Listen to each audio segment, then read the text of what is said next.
Yo, we're live. We're live. We're live. Tunde's in a little bit of traffic, so he'll be with me in a minute. And may we start in the magical words of dream it, believe it, become it. Come on up. You better know what time of day it is. Yep, I do know that England is playing right now, so I've got the football one in the background. How about that one? Well, go on, spin it around, kid. You all right? Can you hear me? Loud and clear, man. But it's echoing though. Mic check. Let me log in and log out. Yep, please forgive Tunde. He's got to log in and log out. Daniel Grace, what are you saying, Dan? Yeah, Manny, our producer, he made a little bit of an error when he put 7 o'clock, and everybody who's a regular of the show know that we never ever start at 7. We always start at 8 o'clock. I could see a lot of you people in the comments saying that and asked me down to me. It wasn't. Tunde was on his way back from a meeting and he was driving back and he got back in time, so it's all good. And away we go. So we started 1 minute later than we usually start. But yeah, we do have a lot to discuss. Manny, don't worry about that. It's a minor error. We do have a lot to discuss. We had some exciting fights yesterday. Again. What? Have you got your phone on, Spence? No, my phone's nowhere near. Check, please. My phone is nowhere near. Because I know how you stay. And just check something's not on because it should not be echoing. Well, ask is anyone? Can you hear echo on Tunde's? Can you hear an echo on the show? No echo on my side at all. None whatsoever. Mic check. Yeah, so it's not echoing now. So who? I know you done something, Spence. I know you already. I don't love you. Maybe it's this rapper. I know you. Maybe it's a rapper from the Orioles affecting the team. I know you already. I know you well. But anyway, Father's Day duties. I had to go see Dad, meet up with Josh.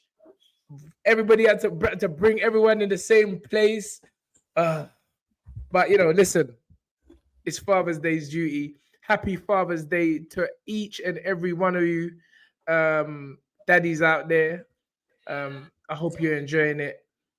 But as I was late slightly, I'm not used to being late, but as I was late, let me just start the show again. How the show's supposed to start.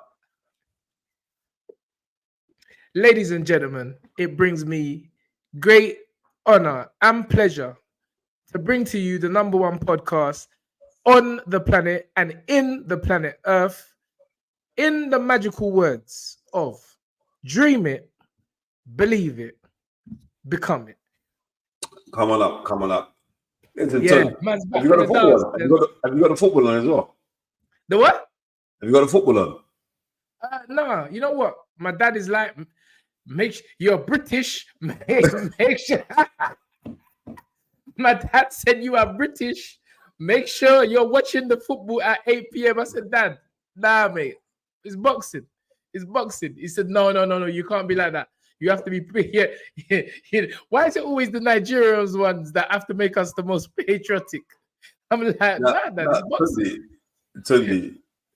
It was a big thing when your dad came to England, you know. Say that again? It was a big thing when your dad came to England. Yeah, trust me. It was a big thing. When you think about it, just think about it. A man left their home to come to Great Britain. Yes. That's a big thing.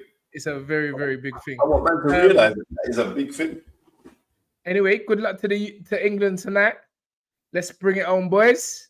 You might have the football on at the same time, too. Trust me. Yeah. You know what? I might will put it on, you know. Yeah, you have to put it on. But anyway, let us listen. The night was dry until Tank Davis just re-energized me. Clap out, man, the way you're supposed to clap man out. come giving us this points business. I'm watching boxing. It's like watching paint dry. I'm like, nah, I need to see a knockout. I ain't seeing no knockouts. So I was kind of upset going in to past midnight and everything. Then, had a little hour rest or so, come back up. David Benavidez, Vince Gvozdyk was a good little fight. Benavidez got tired in the second half of the fight, but his introduction to the light heavyweight scene was good.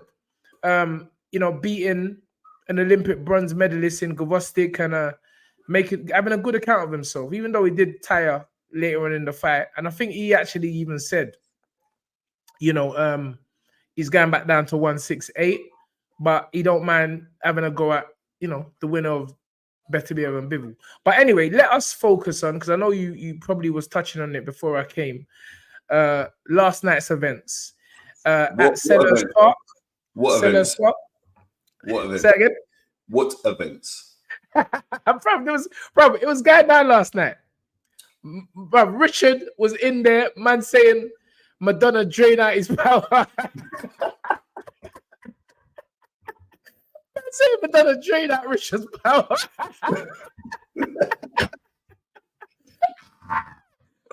Oh God, I should have laughed. I should have laughed, but bro, Did you see the video that I made? Did you see the video that I made with Clifton Mitchell? Bro. Man's getting excited about this woman. She's 94 years old, bro. Man's getting excited about Madonna and she's 94 years old. But I'm like, oh, listen, anything, to bring more anything to bring spotlight on the show. But no one don't care about Madonna. Madonna's old. I'm just being real. Madonna's old. And she is the living spirit snatcher, But I don't know what she is, but whatever she was doing weren't working last night. Because I was on X, formerly known as Twitter, saying, bro, is something wrong with Richard's right hand? But he ain't throwing it. Tunde. And it was getting me mad. I was like, come on, Rich, man, let the sun go. Let the trigger go. Because, sorry, ladies and gentlemen, Tunde was actually upset with me because I predicted that Billam Smith was going to win. No, I was vexed. Right. I didn't like that. Why? No, because bro, you have to back the man's them. No. I'm gonna stop doing this. Because he's the man's them, I'm gonna back him. No, I'm disrespecting myself when I do that. Tunde, seriously. No. I get that. And I'll be honest with you. It's a bit of tongue in cheek. I do agree with you. You have to too long. Like I'm backing man. No, brother. You know what I mean? No, you gotta go with what you see, and I appreciate and I respect your pre-fight analysis, and obviously your post-fight analysis backs your pre-fight analysis, because you were spot on with the prediction of Billam Smith winning on points. But let me just pause there for a second. Ladies and gentlemen, it is an absolute honor to welcome to the show. I would call him my old buddy as me. Like, we know what's going on. We've been around a long time. But this next young man coming to the show is a boxing. What can I call him? A boxing savant. Yes, I like that name, and I think he would like that name as well. And ladies and gentlemen, the one, the only, Mr. Sky, Mr. BBC, Mr. ITV, Mr. Everything. If there is anything on the sport of boxing, he is somewhere in the vicinity. Ladies and gentlemen, the one, the only, Mr. Andy. Gentlemen, how are you? Thanks for having me. Yes, sir. And as we can see, we can see the books in the background. We know you're the scribe. You're the boxing scribe. Well, just if I lean a bit this way, then where is it? It's there. There it is. And that's it. Spencer I have a copy of the book. He grabbed it from me the other day. I was only too happy to hand it over, obviously. And listen, you charge me £8.50, Tunde. Yeah, well, that's it. The bills have to be paid. The bills have to be paid. They ain't free. But obviously, we are talking about your. I don't know if it's your first book, Andy, but it's a book which I feel, even if you're a non-boxing fan, just to get an insight into the sport, definitely pick it up on Amazon. Andy, just if you would for a second, just take it from behind you and just put it to the screen. Where are we?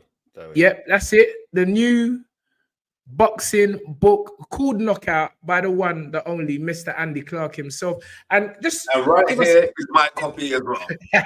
yeah, I know you got a forward or a piece there from Mr. AY, Mr. Anthony Yarde himself.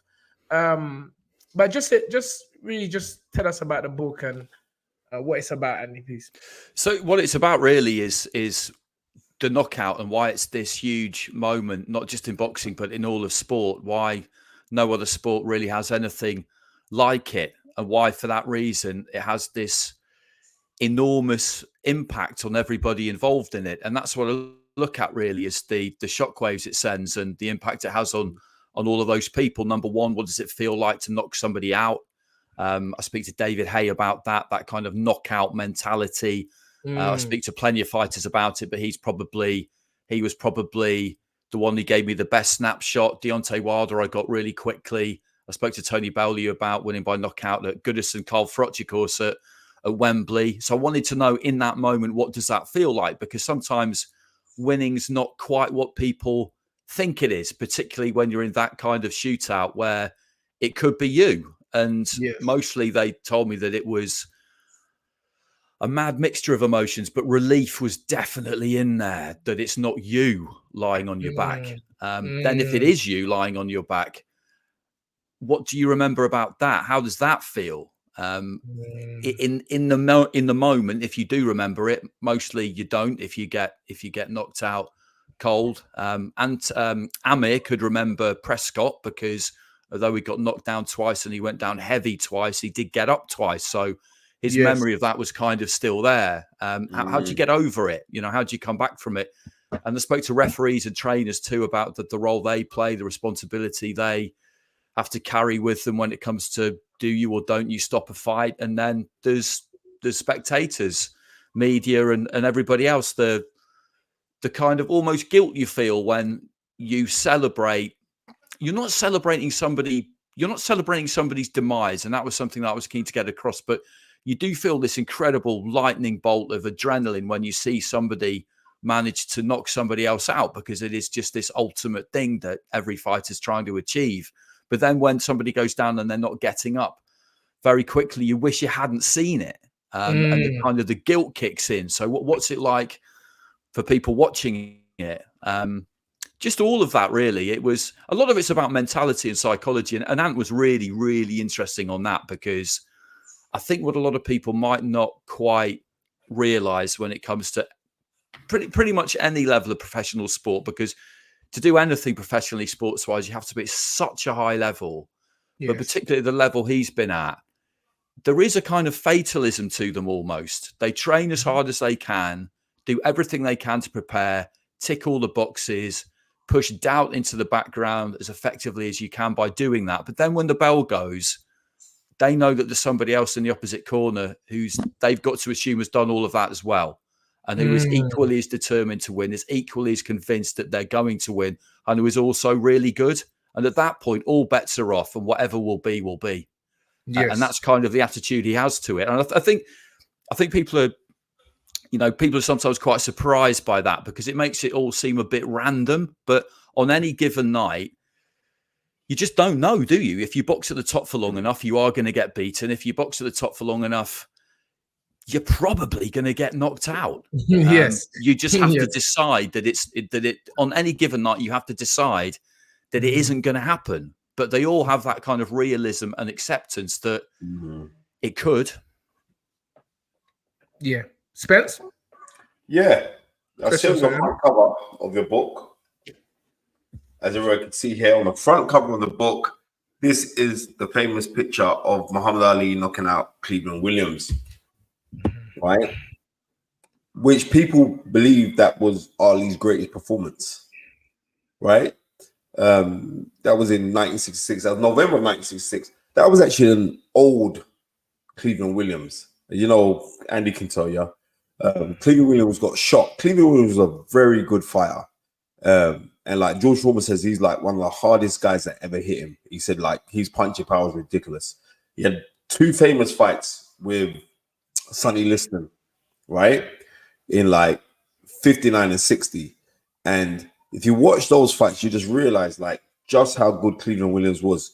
But the way Ali just demoralized him with hand speed and he was shuffling, it was like, I would say it was Ali. So why did you pick that picture?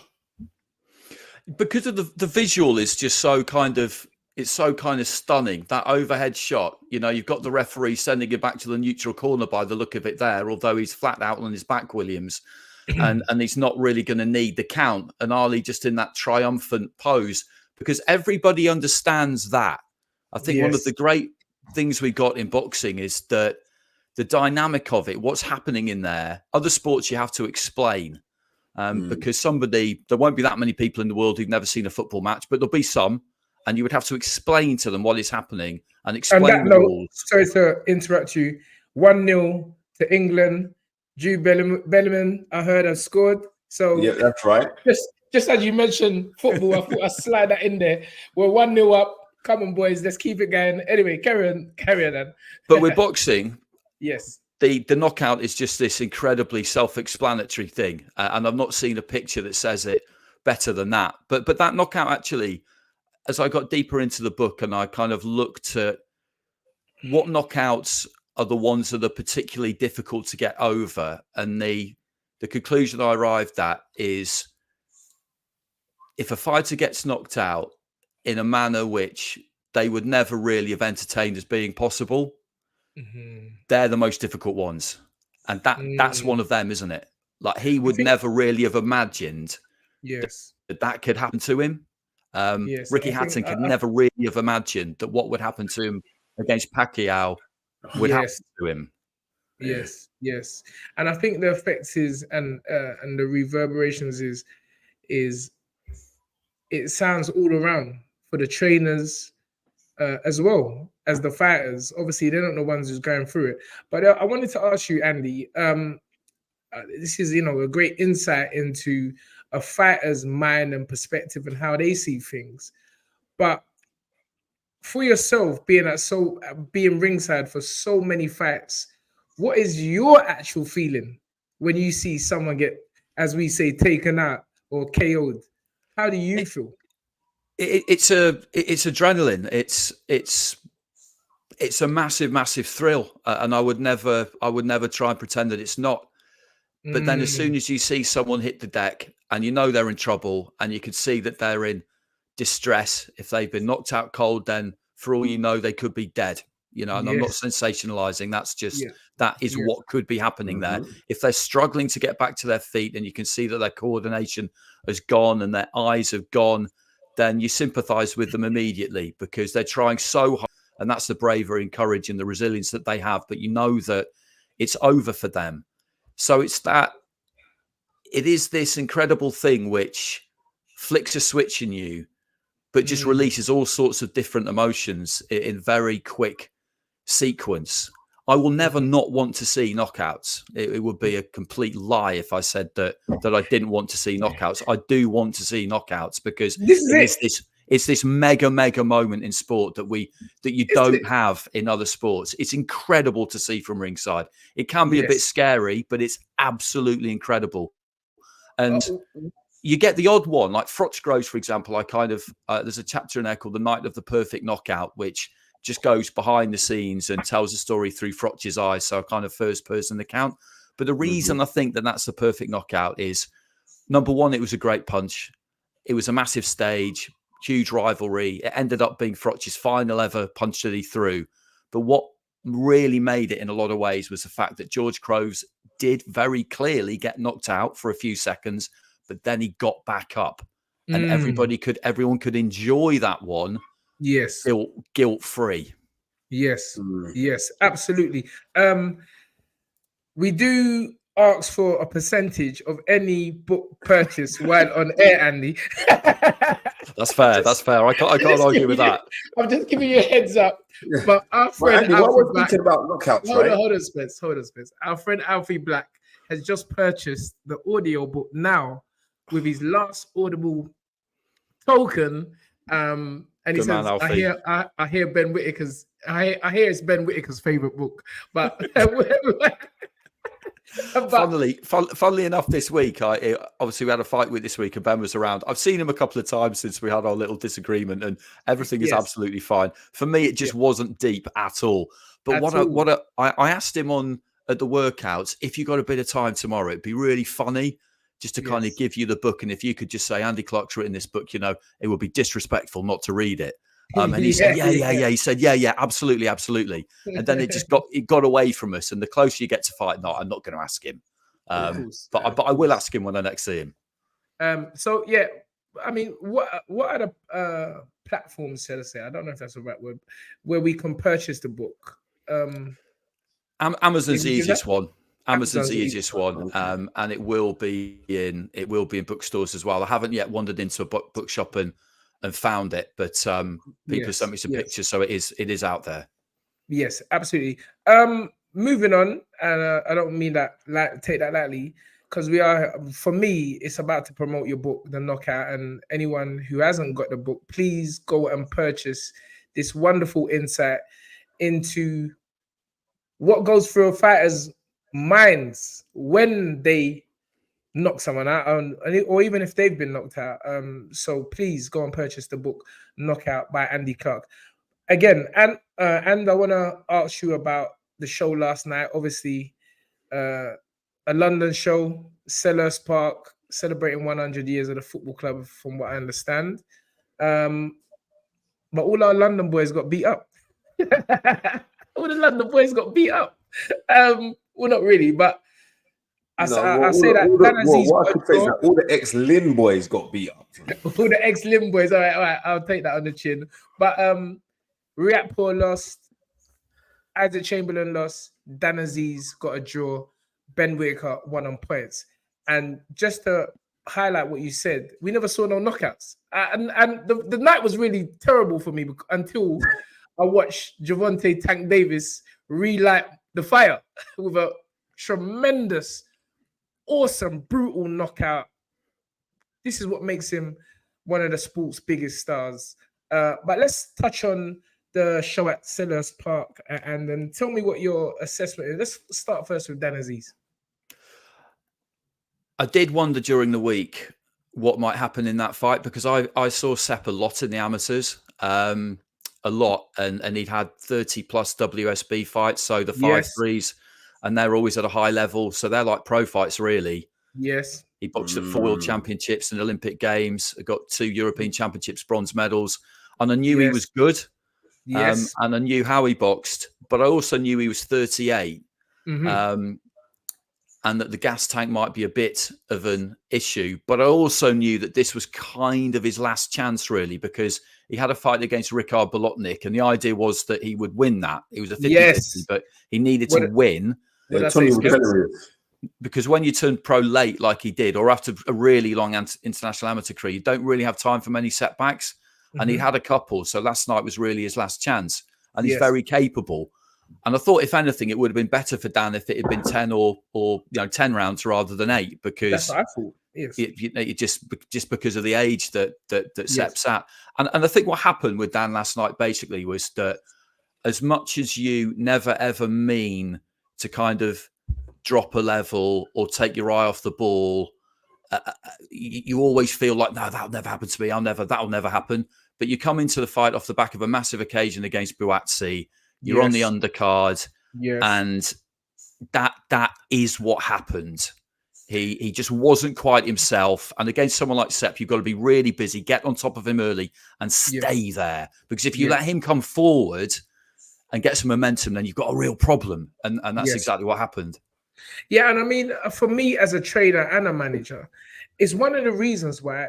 I don't know. I say it to Spence all the time. I pick up the phone to Spence. I said, who's picking these fights for these kids? I'm like, you just had, as you said, and a major fight with Buatsi, a massive occasion. And then I'm saying something is not right. Is the trainer not done their homework? Because the first thing the first thing I saw when I saw the name, I said to I phoned Spence. I said, again, I don't like that fight. Yeah. I don't like that fight. Yeah. And so said was done. But, you know, I just feel that after a big fight, and I've done it on 2 occasions. And sometimes, or most times, to a lot of criticism. But I'm like, you got to understand the psychology of fighters. And most fighters, they need that little booster to come back. It could be 1, it could be 2. There's nothing wrong with that. So I don't know why a fighter has to be put under this pressure to fight that type of opponent after his first loss and a big event. I'm not happy. And, I'm going to phone Dan, because Dan is like family. I'm like, bro, we can't be taking fights like that after. I mean, I get what you're saying. I mean, I'm upset. I mean, I'm talking probably from a more personal, but I've said it again. Same like with Craig Richards. I said it on this show 3 weeks before, 2 weeks before. I don't like this fight. You've been out. But I hear you, Ton. But Craig Richards, and I have to big up Craig Richards. Me and him had a really good chat yesterday. I also got to big up Gus as well. You know what I mean? Because sometimes you can say things because you're emotional, and your emotions get the better of you. But you have to realize that them, man, they're like our family. But I'm saying this now, like with Craig Richards, he had no other option. Who says? But that's what I'm trying to say. Listen, wait, stop. I'm listening to you quite diplomatically. Now, pay me the same favor in kind, right? So this is what happens on our show. They're proper all the time. You know what I mean? Go. Your wife will tell you about the West Indian, Nigerian mix. Right? I'm aware. Right? Exactly. Right? So what will happen is this. When the fight was presented, remember, they gave him a little blowout at the O2 the same night Anthony fought, right? Craig Richards, yeah? It's Craig Richards, was it second fight? It was his second fight with Shane McGuigan, right? Second fight, yeah. Right, as far as he's concerned, Craig may think like, right, this is a really big opportunity for me to get the eyeballs that I need and for my career to move forward. Now, obviously, and when because everybody's going Saudi crazy now, right? Mm-hmm. Trust me, I'm sure Andy works for Saudi immigration because he's always out there. You know what I mean? Every minute he's out there. His passport has got more stamps than my stamp book collection, right? So it's like when you go out there, he's saying, like, this is my opportunity to go and shine, and it's a big fight. It's a very big fight. It's 5v5. And I've got the opportunity to be on there. And then also, he could be looking at it and say, well, this Willie Hutchison, maybe he looked at it and said, he ain't nothing, can I beat him? Because fighters do believe in themselves. And when you go up to someone and say, would you want to fight him? No fighting going, maybe I'll leave him alone. You ain't going to say that. You know what I mean? Ego plays a big part in it. And also, his Campy's team, the McGuigans, must have thought, right, we'll beat Willie Hutchison. There was nothing overly special about him. I don't want to get... When it was announced, Tunde said, Spence, I don't like this fight, Anyway, I mean, that's me talking from a trainer. Let's get back to the Dan Aziz situation. I think that was more or less a good point of what you made, Andy, on the whole overall picture of Dan. I think Dan was a bit, he's coming back from the first fight, maybe a bit of rust there. I said, watching it from the beginning, I thought it was a 10-rounder because just like yourself, I feel that if it was over 10, you can see Dan was starting to get busy, get warmed up, and he should do because he's a championship fighter. So, but it is where it is. Moving on to the next fight, let's talk about Isaac Chamberlain versus Massey, Jack Massey. Jack Massey, yeah. Jack Massey, yes. Now, I remember Jack Massey when Jack Massey was in the ABA finals against Chris Billam-Smith, because that was my first ever bit of commentary that I did for Sky, me and Ed Robertson, right? And it's kind of weird how you see how careers differ from someone winning the ABAs. You win, and when you're amateur, you win the ABAs. That's the biggest thing since sliced bread to you. And to see one man who's gone on to become a world champion, and fair play to Chris Billam-Smith, and then you see another man in Jack Massey that he lost to Richard Riakporhe. I remember a lot of people screaming that was a robbery. Do you remember that? That was at your call. Yeah, I did that fight, and I thought it was close, wasn't it? Basically, I Yeah, think Richard got a late knockdown, which pretty much won him the fight. I think from what I remember. Yes. Yeah. So he was very fortunate. But this is what I'm saying is this with someone like Isaac Chamberlain, yeah. And I was saying this earlier today to Tunde, was having a really good chat about corners and the importance of having experience in your corner. For no other reason that you can have experience a person in your corner that in the other corner, somebody of experience will know that other person's got experience and they'll have that. There's a respect thing there, even though you're still trying to outdo them. But when you're looking at a very young corner, Isaac Chamberlain has a very young corner. What's that brother's name? Bobby, what's his name? I'm Mills. not too sure. Bobby Mills. Yeah, Bobby Mills. That's it. Yeah. Bobby. You know what I mean? I only met him the other day. Properly met him. Like we had a little chat at the weigh-in, right? He's a young trainer. You're going in against Joe Gallagher. That's who you're going up against. So sometimes I don't think these guys perceive the fact of what exactly when you're saying, like, oh, you're working with Isaac, which is a good thing. Isaac's a very talented person. I'm saying sometimes I think Isaac does things that he doesn't know what he's doing. So it's like TV boxing. I'm not disrespecting Isaac because I think he's a fantastic talent. But I want to know if there was major purpose behind the stuff. And I still thought that Isaac was going to beat Jack Massey. I thought he was going to outbox him because he can box. He can be on his toes. I've seen him do it on countless times. I remember when he fought Waddy Camacho for Southern Era and he popped his arm. He popped his shoulder. It was dislocated and he carried on fighting with one hand. All of those kind of things. I thought, yeah, he's gonna gut it out. He'll get the win. But when you look on corners and experienced guys in corners, I'm saying I would have felt better if Isaac had an older head in the corner. Not as being like the trainer. Bobby's doing a great job. But having an older head there just to put, because no one can't tell me at these stages now when you're young that you as a trainer ain't nervous. Because you're young. It's something that you're nervous. And what's your opinion on this, on the fight yesterday? How do you see how the fight went? Well, I thought going into it that it for me it was a 50-50 fight because I thought that Jack Massey was a good fighter. Like Spence said, won the ABA. He's a well-schooled fighter, solid, compact fighter, knows what he's doing. Showed us that he's got a big set on him when he stepped up to heavyweight to box Joseph Parker. Yes, and you know, I know measuring somebody by defeat, it's never ideal, and obviously nobody thought he was going to win that night, and he didn't win, but he did well, and he showed that he was prepared to take a major risk to try and get back, to get back in the room, basically, which is what Isaac kind of had to do himself with that fight against Billam Smith. So there were similarities between the pair of them. I really enjoyed the fight. I thought Massey started well. He did what I kind of expected him to do. He did have a clear plan. He would snap that jab, but then when he took his feet in, he'd really commit and really send that right hand into the body, and the short right hand into the body and up top worked well for him. Isaac had a big seventh round, and I thought at that point it had maybe turned. The momentum had certainly shifted, and he won the 8th without doing an awful lot. And Spence talks about the corners there.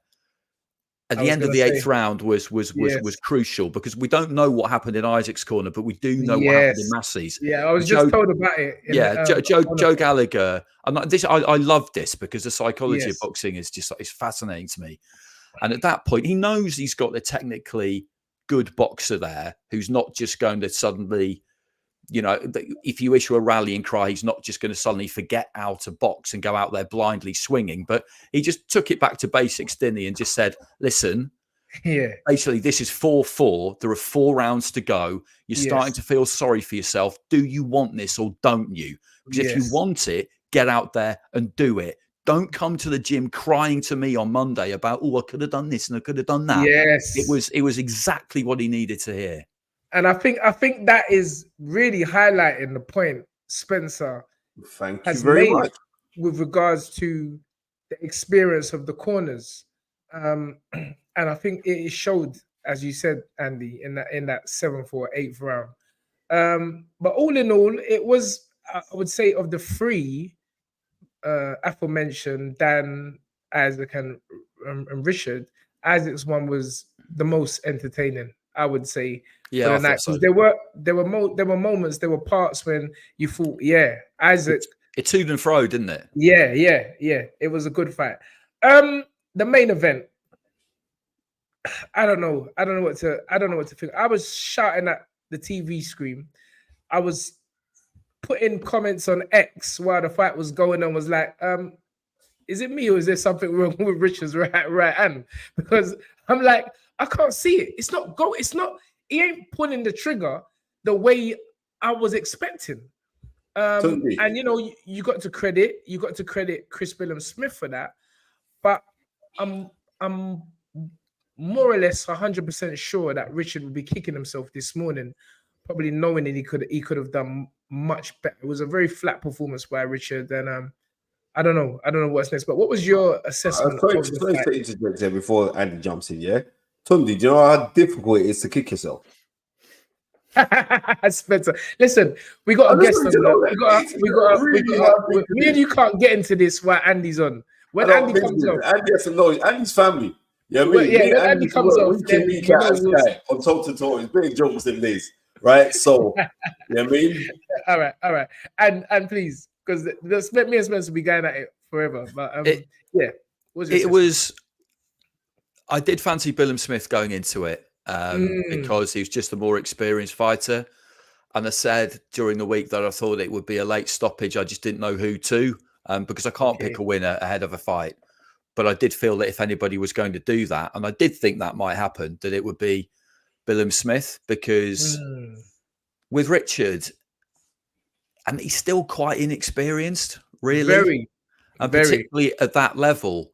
And he can be quite tight and tense. I saw that earlier in his career when they put him in that succession of 50-50s, all of which he won, and he deserved massive credit for coming through that period. But last night, he just couldn't loosen up that right shoulder and right arm and right hip and right foot, you know, just that whole right hand side. It was stiff as a board, and Billam Smith could just see it coming from a mile away. And that looseness and relaxedness is absolutely key if you're going to really land with power. And he just never really looked like doing it. He kept going and going and just never looked like doing it. What would you put that down to, if anything? Sorry, Spence. What would you put that down to, if anything? I mean, you said the most common experience, but it's got to be more than that. It's got experience does play a major factor, but it's got to be more than that. And I'm just interested to hear if you. I think Billam Smith did. I think what Billam Smith did really, really well, and this would have been a game plan that they devised, was that he messed with Riakporhe's distance to the point where he never really seemed to know where he was, and he could never really measure that right hand.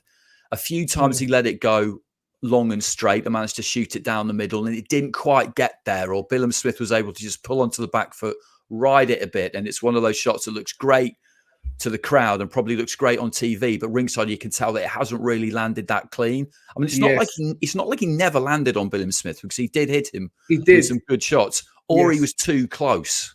And he didn't really have the room for it. And in that situation, he would try and kind of send that right hand into the body more. But he did some good work with a jab. He did some good work with a jab in the first round. But ultimately, really, he didn't manage to set it up, did he? Having massive power is great, but you have to find a way to land it. And at that level, people aren't just going to stand there and let you hit them. That's not going to happen. Yes, for sure. Spence, I know you wanted to say something in the midst of all.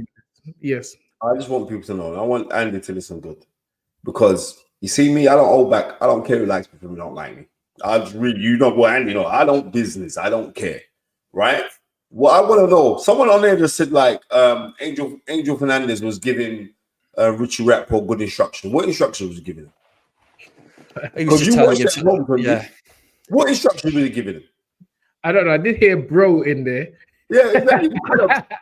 I heard him say bro a few times. Listen to me, yeah? I don't know. But you know what, again, being a trainer, listen, Spence, being a trainer, I know a lot trainers come under the flak in a lot of these type situations. But what I feel a lot of people forget is that the fighter and the trainer have a relationship. And oftentimes we can't see from the outside what type of relationship that is in terms of the communication, how they communicate things to get. You understand what I'm saying? And so I don't know what that you know, I don't know Totally. what that looks like on it. Wait, Spencer, you gotta let someone finish. I don't know what that looks like on their side, but from the outside, it didn't look as though there was any positive and direct. But if the fighter can't, if the fighter is not equipped to do it, then there's really nothing the trainer can say, Spence. Bro. Yeah, that's what he was saying, bro. Listen good to what I'm Yeah, saying. yeah. Listen good to what I'm saying here. Yes. In one corner. That's like my prediction, because Andy Tunde is very upset because Richard's from the ends, he's from our area, and I picked Billam Smith to win the fight. I picked Billam Smith to win on points. And because it went out on social, on couples, on TalkSport and IFL and Boxing King Media, Tunde was a bit upset. Say, like, you know, and this is what you get in, like, from our community. It's like, oh, we can't go against. And I'm saying, no, bro, I have to be real. I knew that Riakporhe was going to come in second best in this fight, simply because Chris Billam Smith got an excellent win against Lawrence Okoli, a man that used to punch holes in him day in, day out when they were in the gym together. Punch holes in who? Lawrence Okoli used to punch the living daylights out of Chris Billam Smith. Chris Billam Smith on the mission, on the mission, that's what you said, right? Okay. But this is the thing.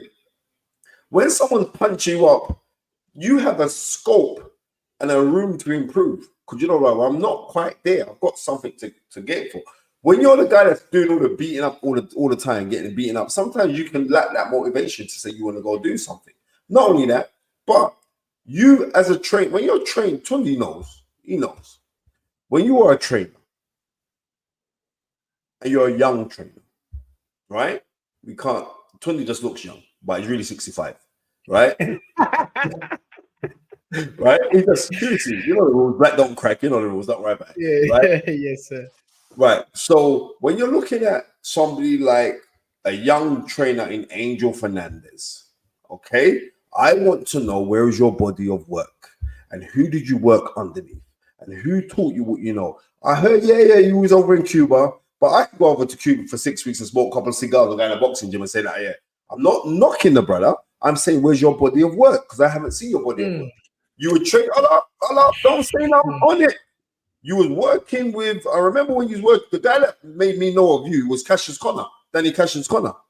Then you did a little bit of work with O'Hara Davis. Then I'm saying, then where? And then you got the move in, you was working with AJ, right? But I want to know, who was you? Where was your school of teaching from? Because again, Spence, I don't want to. You're going up against the McGuigans. They are Spence, in boxing, Tunde. I know more than anyone. Yeah, there's a lot of work that goes in behind the scenes what people don't see. And although you're seeing them for the first time and it's new, they may have done a lot of work which you haven't seen. So hence why they're in that position. But we don't want to turn. We don't want to get into one. No. I'm talking, Tunde. I'm not gunning Angel Fernandez. I'm saying what I'm saying. I know business. I'm saying to you, where was your body of work? Because if that was the case and there was a body of work, you should be able to handle certain situations differently. I've seen Riakporhe was getting outboxed by Dion Juma before he landed a big shot on him. You know what I mean? Right. I remember when Richard came on the show and he said, yeah, you know what?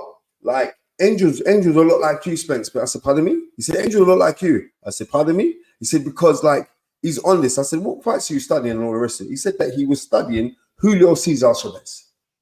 Now look at Riakporhe's body type, right? Right? He's not endo, he's not ecto, he's more meso, how he's built, right? Why on earth would you have him be watching Julio Cesar Chavez? There could be a number of reasons. Wait. There could be a number of reasons. This is what you want to tell her about. There's a number of reasons. I don't care what you've got to say. I'm having my say right now. I've sat down patiently. I've listened to you, Tunde. I'm just going to be real, because that was a massive letdown. Because I didn't see I never saw no game plan. Where was the game plan, bro? Where was the game plan? Spence, listen. I'm talking from a trainer's perspective. I'm not talking from the knowledge. I'm talking from a trainer's perspective. I know what goes in day in, day out with a fighter, and how a fighter. I can't say I've really had that experience. But I don't know.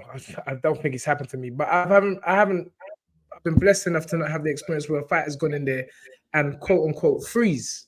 But I'm saying I feel it's always been the case, and one of the reasons why I back so hard for trainers to so easily blame the trainer for the performance of the fighter. It takes two to tango, and we don't know what Richard was doing. We see him, Madonna sitting on his lap. We see all these pictures. We don't know. We can't just blame Mr. Fernandez for I'm a not blaming performance Mr. off Fernandez, night, Tunde. off night. Because if you want to blame him for the off night, you should blame him for the victories as well. So this is why I don't go out talking about trainers in that respect. The fact is, looking at the fight, you know, that's why I wanted to know what Andy thought in terms of, you know, do you think there was a reason more than the fact that, you know, it was just the occasion, you know? And I think the reason, from what I understand, Andy, I want you to, from what I understand from what you said, is just Chris Billam fought a smart fight. Yeah, he did. Incredibly smart. You always have to give props to the winner. That's my number one rule. It's easy sometimes to look at what the person who lost didn't do. I thought Billam Smith was absolutely excellent. His defenses were a lot tighter than they had been against Masternak. He just fought a really clever fight that you can fight if you're an experienced fighter who has devised a plan alongside their coach. They trust the plan and then they manage to implement it.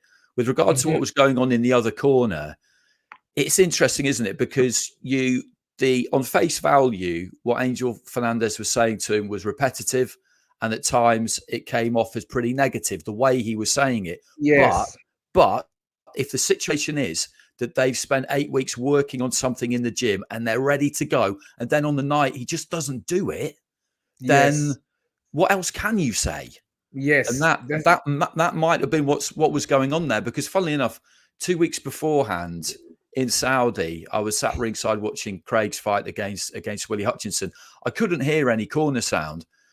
But I'd imagine the McGuigans might have had a similar kind of thing. Craig didn't freeze, but I'd imagine that whatever they worked on for that fight, he didn't do it, or he wasn't able to do it. And there wasn't much they could do about that on the night either. So it's you know. And that's why I'm always intrigued. Being a trainer myself, I'm always intrigued to hear other people. I mean, listen, I see some comments and some, but a qualified person as yourself, I'm really interested to see your opinion, or hear your opinion on what you think it is. And to me, it's just common sense. Sometimes, you can have the best camp. I'm sure Frank Martin prepared the most diligently he's ever prepared for a contest, and it just didn't happen, on the night. So we hope Richard can come again.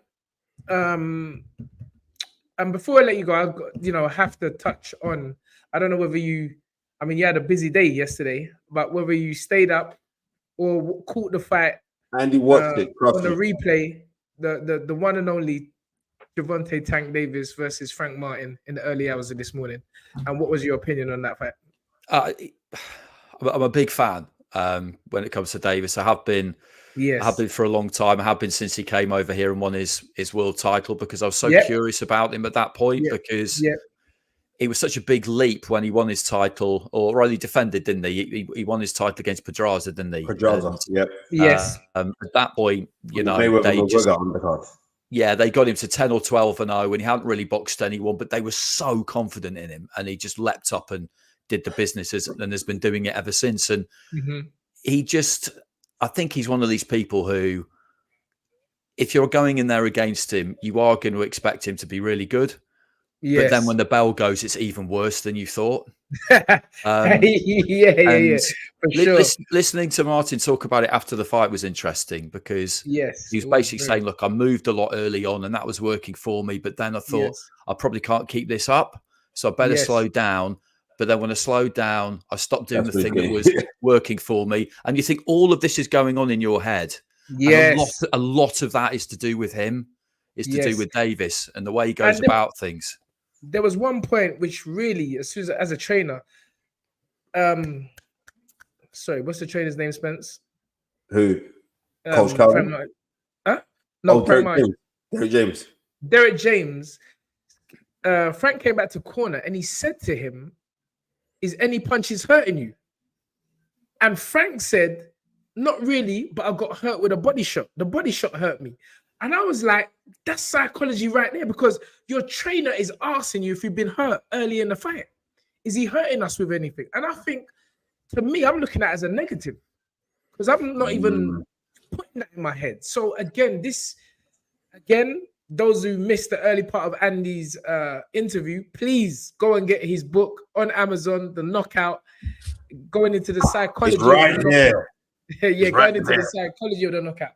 But again, and it's just one of those things where, I mean, the best plans sometimes just don't work on a night.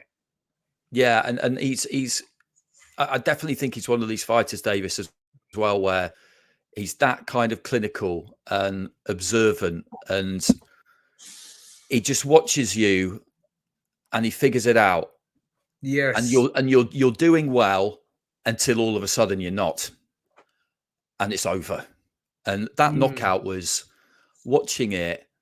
It's funny. I see things a bit differently now, having done the book, and you kind of, in a way, I wouldn't say I've developed the ability to see things in slow motion. That would be going too far. But when he stunned him with the uppercut, I immediately thought, "Oh no!" Yeah. Like he's wide open and just literally that stunned. And Davis is easily quick enough that he's going to hit him again before the referee can do a thing about it, and he's going to knock him out. And that's exactly what happened. And it was just one of the most. It's just utterly ruthless finish. And that's what that's what you get from him. That's what you get from him, and that's what makes him. That's why he's just great to watch for that reason. Because, like I say, he's like a shark, isn't he? Just swimming around you in ever decreasing circles, and he's there, and he's getting closer, and you're kind of hoping that maybe you can do something just to scare him off a little bit, but he's getting closer and closer and closer and closer, and finally he's going to eat you. And there's not much you can do about it. What fight would you like to see Tank in? I mean, I would like to see him and Shakur Stevenson fight, because I just think that is two very, very high level fighters. I'd love to see that. It's not that realistic, is it? Probably, because I don't believe so. One's PBC, one's Top Rank, but Lomachenko's that's the same problem. Barinchik is. If you're just talking about unifications, Barinchik is one of Alex Krasiuk's guys. I think that could probably be done, but I think Davis would beat him quite easily, to be honest with you. So Shakur is the one I would like to see, I think. And how would you see that fight going? I'd fancy Davis. I think I would always fancy Davis. Yes. Yeah. Spence, what do you think? Because I actually feel the same. Well, that Tank would deal with Shakur. Yeah. I don't know. It's one of those fights where, in terms of boxing skills, it's Shakur all day long. But Tank has always got that equalizer. I tell you the good thing about Tank Davis is the fact that I will get loads of phone calls in the early hours of the morning. You know what I mean? Also, even bark to all my Muslim brothers and sisters. So I went out early to go on. You know me, Manny's not here, but I've put the link to Andy's book in the description book. I just don't know how I done it. I'm no good at this kind of stuff. And nor am I, unfortunately. I think I've done the job. I think if anyone can press on the link and tell me if I've done it correctly. Well, they can copy it anyway. They could copy it. I've just put the link up in the description box. So if anyone wants to just press onto the link, they can buy Andy's book. Sorry, Spencer, carry on. Yeah, I was saying to you, the buzz that, because you got to remember, people complain about the level of opponents that Javonte Davis was fighting. I want people to realize that Frank Martin was actually a live opponent. Unbeaten. His last three fights have been against exactly. He was a live opponent, and it's kind of, he's like a kind of mini Mike Tyson, right? For sure. When I mean of the aura that goes with it, like you're waiting to see someone get banged up. You're waiting to see that knockout. He's very exciting. The thing what I like about him, I've had people ring me from all over the world. One of my friends is on holiday in Singapore with his wife. Said, "Nah, I had to watch that fight." Like he's bringing that back.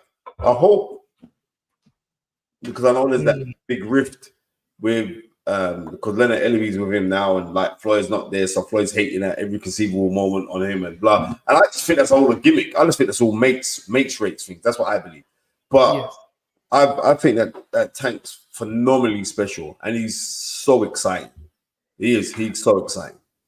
I think just to finish off, and I'm going to ask you two questions. First, what are your top 3 fights that you want to see in the UK right now? 1 second, let me plug in my charger. In the UK, Yes.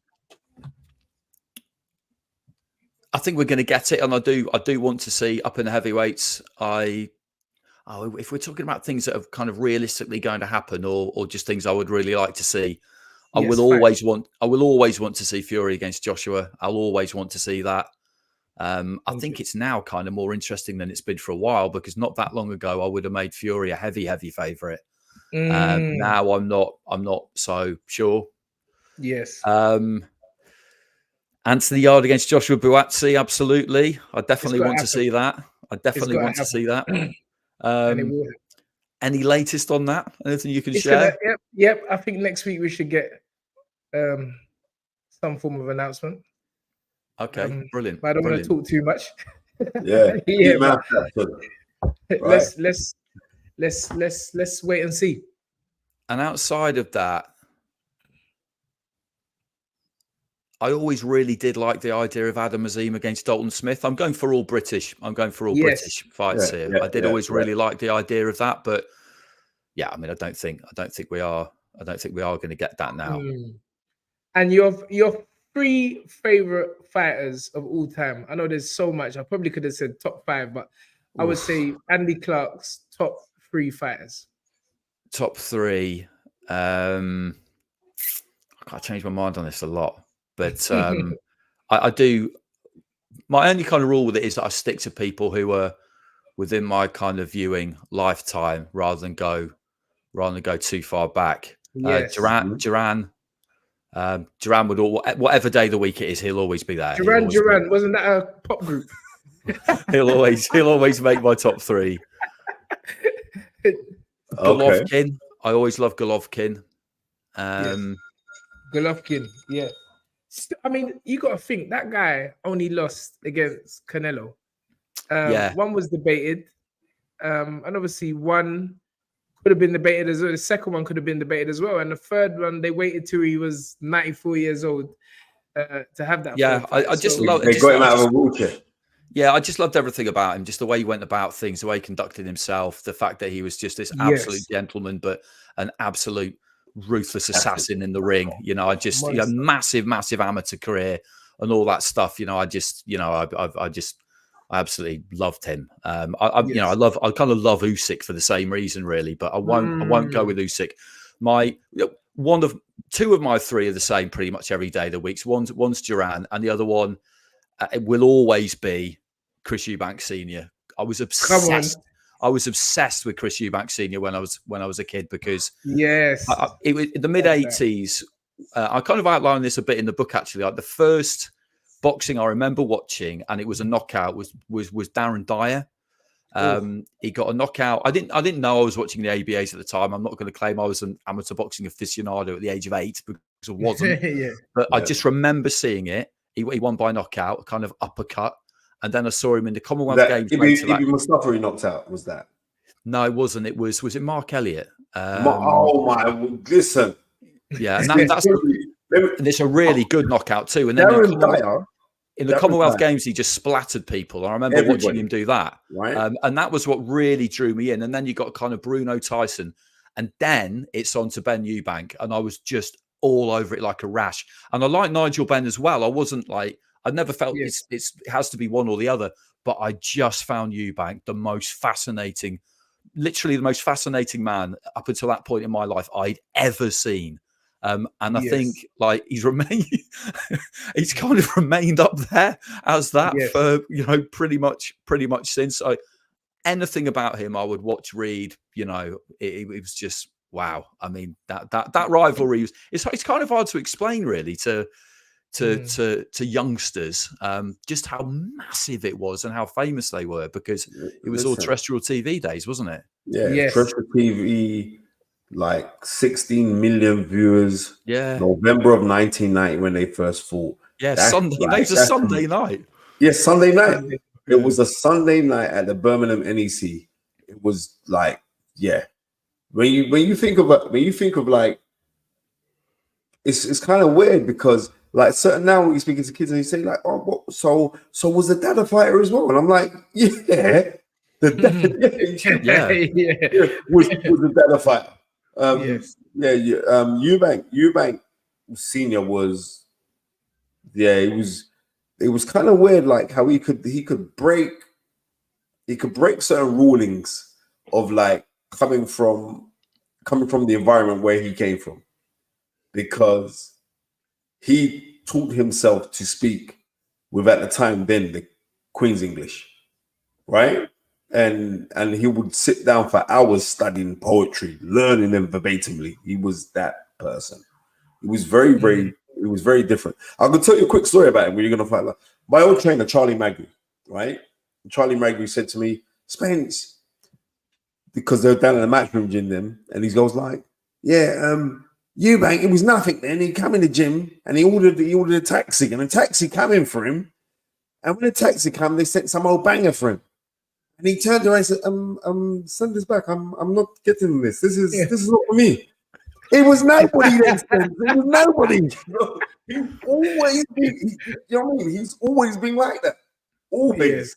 Yes. Yeah, and even when you read his book, it doesn't really explain it. You know, he goes off to New York, doesn't he? Because he's getting in trouble over here, and then he comes back and he's this fully formed character.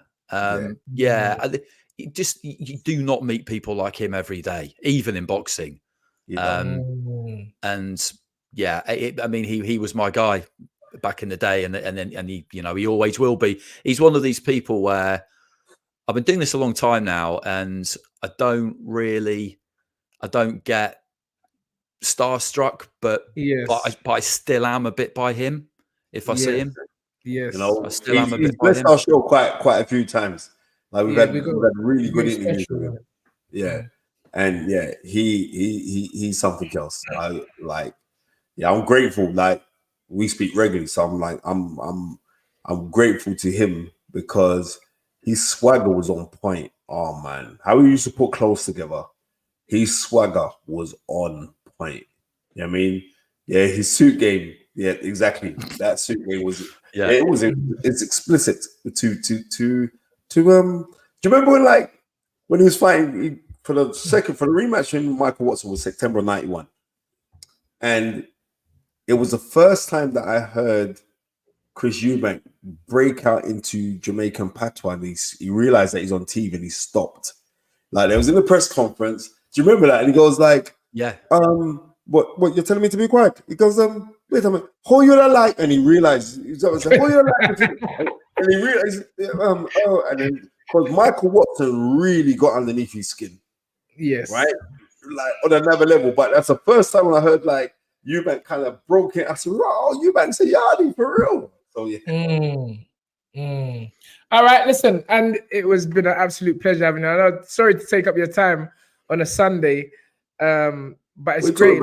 Andy was saying, look, I was so shocked, I was so honored when Andy was saying, "Oh yeah, maybe I can come on the show and talk about the book." And he was saying this to me from a little while. I'm like, move yourself, bro. You know what I mean? But it's like, no, let me come on. I said, no, definitely. Andy's one of the cool guys. You know what I mean? He's one of the cool guys, and I always support you. And like, congratulations again on your newborn, even though it's not so new now, and your beautiful missus. Thanks very much, lads. This has been an absolute pleasure. An absolute pleasure. Yes, I'll see you both soon, hopefully. Yeah, definitely. All right.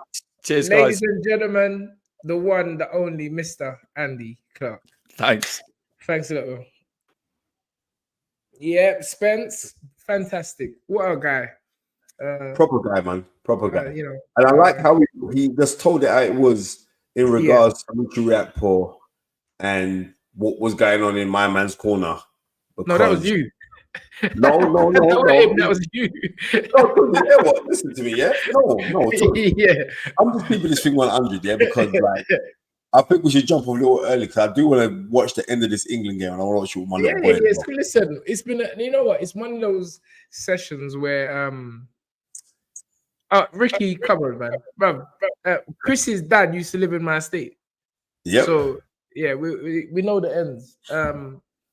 But yeah, it's been a good show, and you know, That's been a good show. fantastic insight from Andy Clark. He's really, you know, he's just a student. He's a student in the game, been He's around, proper. you know, He's proper.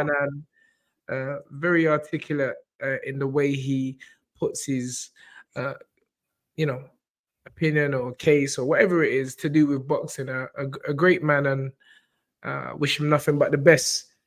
But yeah, it's been a great show. I mean, we could have gone way deeper. Me and you could have gone into it. We could have gone hard on the boys. I'm telling you. Well, I'm gonna say again, because at the show yesterday, I see Craig Richards and Danny Wright. I have to big up them. Daniel again. Daniel, big up Danny Wright. He wished me happy Father's Day today. You know, and these things, Yeah, man. I respect these. You know, these is what I'm saying. Like Craig, good people. Gus, these are like they're very close to me, family, and you know the respect is always there. So big up Gus and Craig. But anyway, carry on, Spence. You're saying you was at the show, you saw him. Yeah, I was at the show and I saw them, man, and it's like, yeah, well, you know, like sometimes you forget like how people hold you or what regard they hold you in. You know what I mean? So when you say something now that it can cut deeper than you're just saying it frivolously. You know what I mean? Okay. Right. So I'm saying like massive big up to them, man, there, because at the end of the day it's like, especially Gus, because he's been very supportive over the years. Yeah, I mean, and sometimes you forget how supportive, man. I mean, when guys are backing you, like you're the guy that's repping for us, and you don't sometimes you don't coagulate it properly, or you. But you know what? I was gonna lock off because you watch this football, but we need to talk about now. We need to go. We need to talk about these fights here properly because it's like we don't really go into it now. I want to know the Isaac fight. I'm not happy again. Ton. I told you already. You're going up against Joe Gallagher, right? You're going up against Joe Gallagher. I'm not knocking Bobby. He's a very nice young man, right? But you're going up against them, man, there, right? And as far as I'm concerned, you know when you're a young cat coming in the game, man, say, well, what is it, you know, we can't even piss straight. And this is exactly how Joe Gallagher was looking at it like. Who says that? Who you mean? Who said that? Right? We didn't even ask Andy about Ben Whittaker, but you know what? That's the powers. Listen, Tunde, all I've got to say on this one, ladies and gentlemen, Tunde's nephew done extremely good yesterday.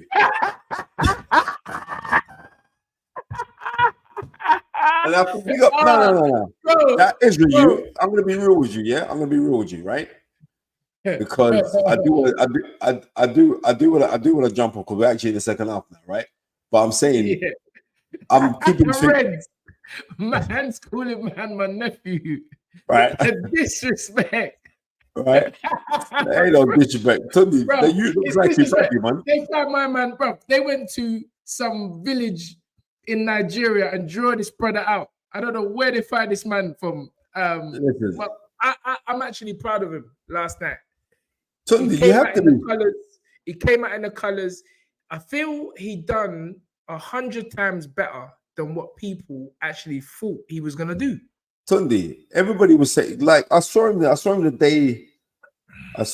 day before. No, 2 days before. I saw him like when I was walking in. So I got big up the Essence of Africa, which is a clothes shop right by Box Park in Croydon. No, it's in Box Park, it's on the outside of it. And like the brother who owns it, a guy called Richmond, he stopped me with having a good chat, and he saw yes, big money are coming already. Bruno Smith, 8. Thank you so much for the £10. Eubank is an absolute national treasure.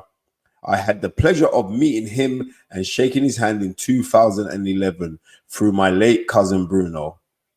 Well, it's not Bruno.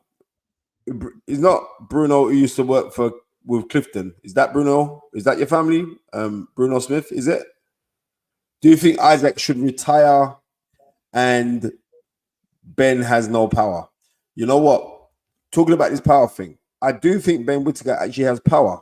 What I don't think he hasn't learned how to use it. Right? I do think he's got power. Right? Because also we're saying he's very fast and speed does equate to power.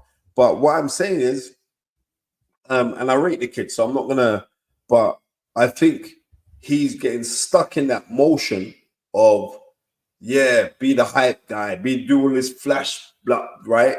And because you're doing that, and you are very talented, and you could, but the higher the level, them guys where you're clapping and not moving, the higher the level, that's when man can set you up to throw a right hand at you. You know what I mean? I'm going to tell you that straight. I do think the kid's very special. I think he can go a very, very long game. Very long game. Very long way. I'm just reading one of the Metzer Ertzl, yeah?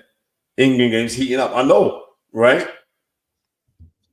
But I'm saying, like,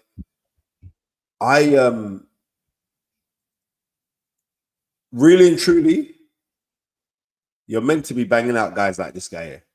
I think Liam Smith tweeted that. Liam Smith tweeted more or less those words, like, you know, for the tremendous talent that Ben is, he should be clapping out, man. But sometimes, even me, I question where these men are coming from, you know, because I'm like,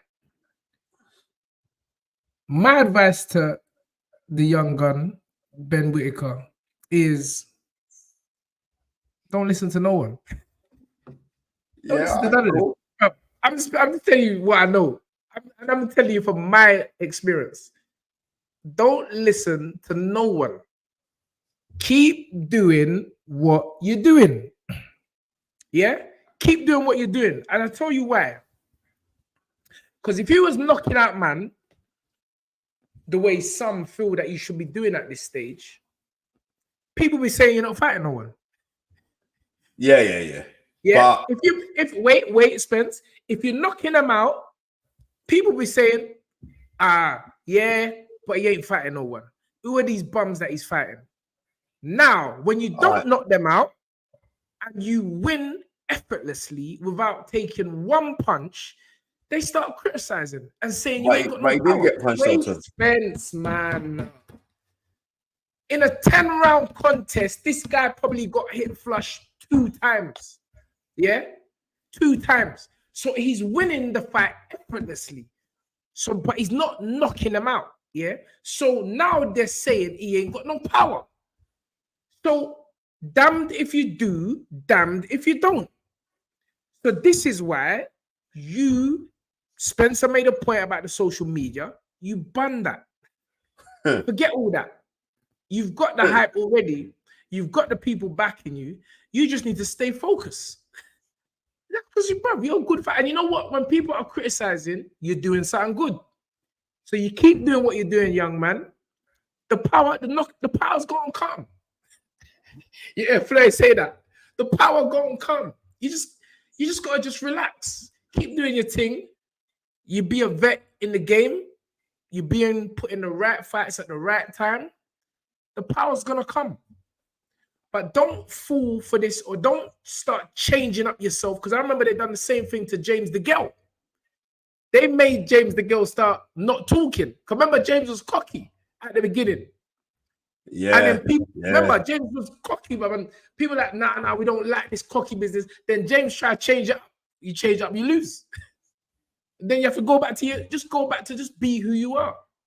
Be who you are. And if they're talking, it's a good sign. So keep training, keep working hard, stay focused, and you know, listen, it's gonna be what it's gonna be. You're always gonna have it's as I say all the time, life is polarity. If people ain't hating you, you ain't doing something right. Trust me. And if people are loving you unconditionally in boxing, you know behind your back they're saying some nonsense. Trust me. Bro, so just do your thing, bro. Just keep doing your thing. Again, that was a very good positive note to end the show on. Yes. Because Let's keep I'm doing your catching thing. the rest of the football, mate. I got another 30 minutes, mate. You're I've got a football 33 man minutes. today. No, You're exactly. You listen, I'm gonna be real. It's my son that get me into football, because he started playing FIFA. He's now the blinking knowledge on football. The boy, he's obsessive. He studies everything. He started playing FIFA and then he wants to know about football. He wants to know the history, wants to know it. Right. But on this here, trust me, I'm just glad that we're 1-0 up, and hopefully now, like, we could have put another one to just slow up the pace on these men, so we're getting a little bit more comfortable, and then we'll see what's going on. Lee S, you just asked the question there. You all saw the video Anthony Yarde did, and if you didn't, go and watch the video explaining everything. And all I can say is Anthony ain't lying. So, and there's no need to lie. What are we lying for? So it's not the question of the year, because the question of the year has been answered by Anthony Yarde. And that's it. So that's as much as I will go on that. I won't say anything more about that. Well, I'm not going to say nothing more. Ladies and gentlemen, it's been a great show. Yeah, it's been. You had to think about it, bro. I don't want to fall for that bait. I had to think about what I'm saying before I say it. So come on. It's been a great show. Well done to Ben Shalom and Boxer last night. Well done to Mr. Al Heyman, PBC, Amazon Prime, and well done. We never spoke last night, and I keep saying all these fighters running up your mouth, talking like you're it. And you make this Liam Praro, the Australian, well done. This brother come out from nowhere, and big up Eddie Hearn putting on the show last night. Come on. In the state. Bro, he broke up this brother. This brother. But you know what? This Matisse, Tunde, he was getting too cocky, man. He was getting too cocky, and he was getting too cocky. And what's that? He's kind of like he's Felix Trinidad. No, brother. You want to see what Felix Trinidad was doing as a youth. Felix Trinidad is one of my top 3 favorite fighters of all time. Tunde, the man was world champion at 19. When you're talking about Puerto Rico, there's only Felix Trinidad I'm hearing. Cotto, yeah. But Felix Trinidad, when he was fighting, and he's coming out with the flags. Yeah, man. Carlos Ortiz as well is a very good fighter. He's coming out with the flags. Yeah. And the left hook that he clapped on William Joppy when he moved up to middleweight. William Joppy said, "What the Wrigley spearmint gum is this?" William Joppy looked like a original Niger man, isn't it? I know William Joppy. He reminded me of Genuine. William Joppy reminded me of Genuine. Remember, Howard Eastman could have broke him up, but Howard never had a second gear. He never had a second gear. He dropped him bad in the last round, Howard was I learned so much from Howard Eastman. Big up Gillet Eastman. See him there the other week at James Cook's thing. Big up Gilman. And listen, anyone who knows what happened to Gilbert in a professional boxing ring will see such an amazing recovery.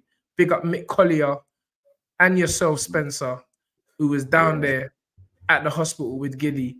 And his son had I think that was his son's second fight. Okay. Yeah. So big up Gilbert Eastman. I saw him there and everything. But yeah, I remember that fight. But going back to Felix Trinidad, he's the man. But this Matisse guy, he was running up his mouth. And my man told him, the guy that fought Devon the other day, what's his name? Who fought Josh Taylor? The guy that Devon beat, not before the Garcia fight. I even forgot this guy's name. Come on, man. The Southpaw. Devin Haney. Ruger, what's his name? Ruger. Yeah. Prograde. Prograde told him he tried to show off and put Prograde on the FaceTime. And Prograde saying, bro, don't be putting your energy on me, You got to fight tomorrow. You're there running up your mouth with me, and you got to fight tomorrow. You best deal with your fight, then Eddie Hearn to send the contract. I'm ready to rock and roll. The man go and lose. Make Praro gun. I'm gonna watch the fight. I never even watched the fight. I'm gonna be real with you, yeah. I'm gonna watch that fight. I don't trust no man that dye up their hair. Oh, what did I just do there? Sorry, carry on, Spence. Yeah. I don't trust no man that dye their hair blonde. What? No, you can't say that, Spencer. I've said it. Muhammad Ali You is the can't guy's say head, bro. that. I don't hear it, man. You I don't hear it. can't say Yes, that. yes. You see that? Bruno was my cousin. Well, yeah, I mean, the guys, what's happened to Dylan White? Your guess is as good as mine. But Dylan did leave a comment on my Instagram on the thing that I put up about I put up something about Richie Riakporhe and Madonna, and Dylan must have he put some smiley faces on it. So we don't rightly know what's happening. But what I'm saying is, like, Bruno was your cousin that passed away. You know what I mean? And I really did like Bruno, you know. Me and Bruno used to get like a house on fire. He was a very, very funny guy, man.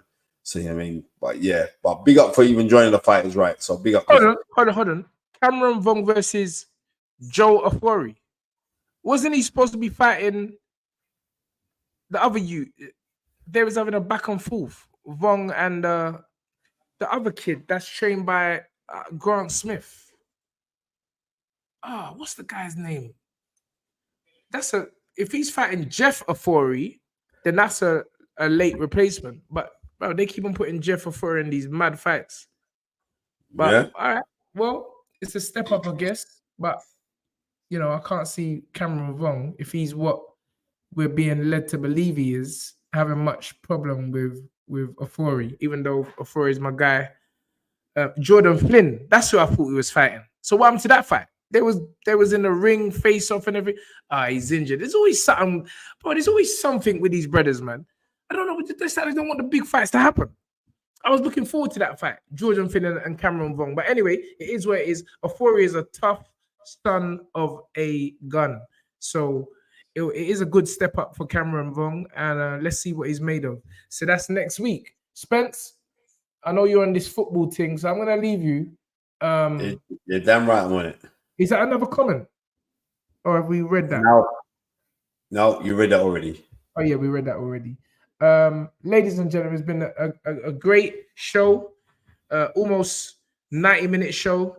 Supposed to be an hour on Sundays, but we had the pleasure of having Andy Clark talk about his new book, Knockout, going into the psychology of the knockout. And what was I saying today, Spence? It's only knockouts. That's all I'm interested in. I just want to see man get, and that shows you that inside all of us, there's an animal.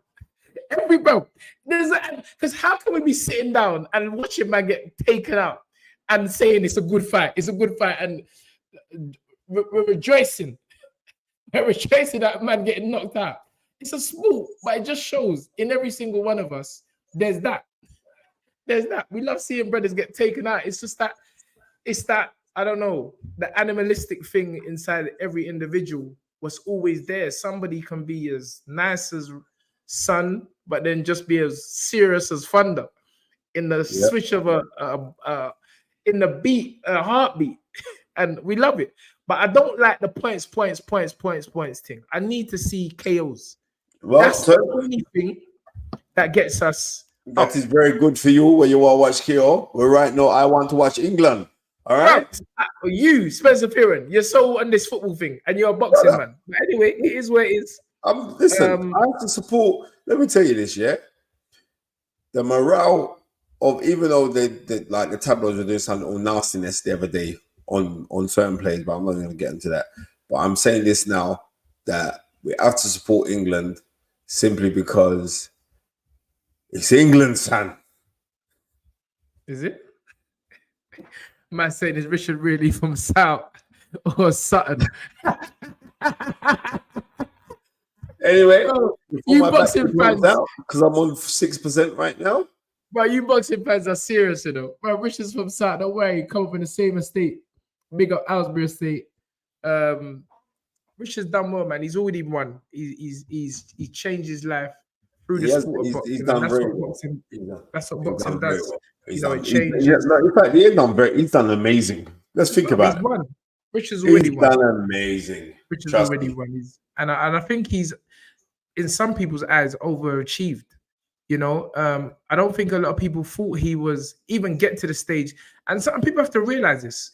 When you work your way, whatever, into a position where you fight for a world title, you have to even remember, in the UK alone, there are over 1,500 registered boxers.